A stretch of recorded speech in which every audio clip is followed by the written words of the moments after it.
برادران اسلام، اپنے مضمون کی طرف آتا ہوں.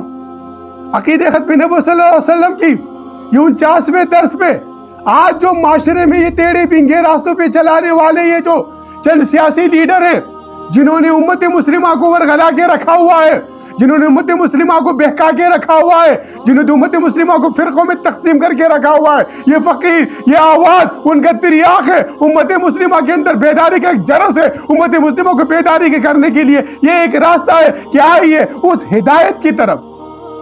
اب ہدایت کیا ہے؟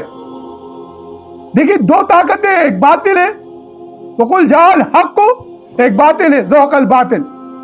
اب حق اور باطل دو ہیں. اب ان دو میں سے اندر آپ نے دیکھنا ہدایت والا کون سا ہے. ہدایت کا راستہ آپ نے تلاش کرنا ہے.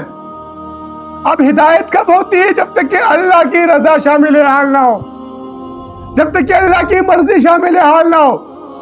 ہم دعا کرتے ہیں اہدنا الصراط المستقیم، اللہ سے دعا کرتے ہیں اللہ ہمیں سیدھا راستہ دکھا، اور پھر ہم ٹیڑھے بنگے راستوں میں فرقوں میں پڑے ہوئے ہیں.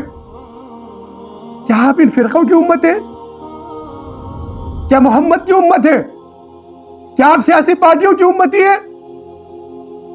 یا حضور نبی کے صلی اللہ علیہ وسلم کی امتی ہے؟ کیا آپ ان فرقہ پرستیوں کی امتی ہے؟ حضرت قابل غور بات ہے. سوچیں اب کس طرف جا رہے ہیں ہم.